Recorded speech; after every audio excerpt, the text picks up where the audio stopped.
అంటే ఇప్పుడు ఇంకోటి ఏంటంటే ఈ మధ్య కాలంలో చాలా అంటే చాలా సాంగ్స్ వస్తూ ఉన్నాయి. అంటే పాటలు వస్తున్నాయి. అటు సినిమా స్టైల్ గాని, ఇటు ఫోక్ స్టైల్ గాని చాలా వినే ఉంటారు మీరు పాటలు. అవును.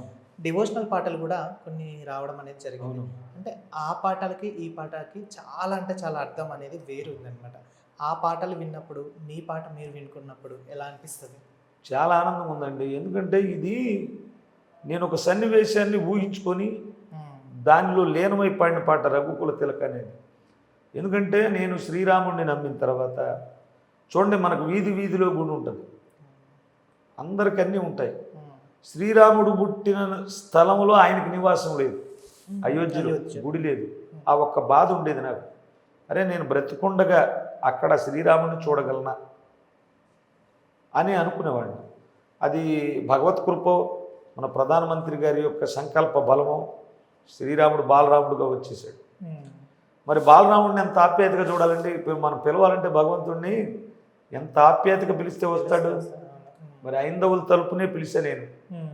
బాలరాముడిని ఎంత బుజ్జగింపుకు పిలవాలి. ఇంకొకటి, చిన్న పిల్లవాడిని తల్లి ఎంత లాలింపుగా బుజ్జగింపుగా ఎట్లా చేసిందో దీన్ని కూడా తప్పట్టే వాళ్ళు ఉన్నారు కొంతమంది. నేను కామెంట్లో వస్తూ ఉంటాయి, ఏంది దేవుణ్ణి పట్టుకొని రారా అంటావు, పోరా అంటావు, శ్రీరామచంద్రుడు ఆయన బాధపడడా?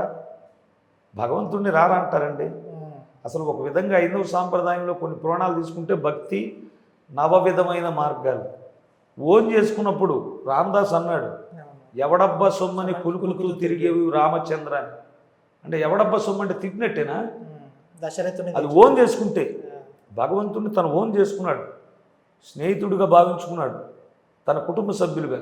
ఇక్కడేమిటి, ఒక పసిబిడ్డ బాలరాముణ్ణి ఒక తల్లి మాతృవాత్సల్యంతో రారా అని పిలిచే సందర్భాన్ని ఫీల్ అయిపోయిన పాట. ఇంకొకటి పాటలో కూడా ఫస్ట్ రతుకుల తిలక రారా నీ నెత్తి ముద్దులాడేదరా అంటే ఒక చిన్న బాలుని పట్టుకొని ఒక ముద్దులాడడం అనేది.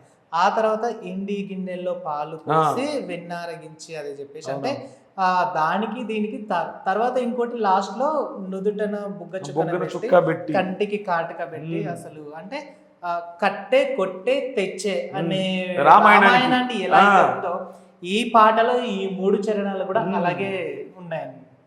అలా చేయటం అంతేగాని భగవంతుణ్ణి దూషించి, నాకు ఇష్టమైన దేవుడు శ్రీరాముడు, శ్రీరామ రామ రామేతి రమే రామే మనోరమే సహస్రనామ తత్తుల్యం రామనామ వరానని అన్నాడు.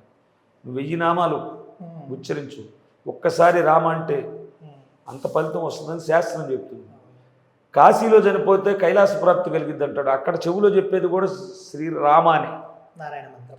ఇవి కొంతమందికి తెలియదు, ఏదో సోషల్ మీడియా ఉంది అన్నారు కాబట్టి అంటారు. అంటే బాధ అనిపించిందా అండి అలాంటి కామెంట్? ఎందుకు బాధ, అర్థం చెప్పాలి. నాకు అవకాశం వస్తే అనుకున్నా, ఇట్లా దొరికింది అవకాశం, అప్పుడు చెప్పలేను.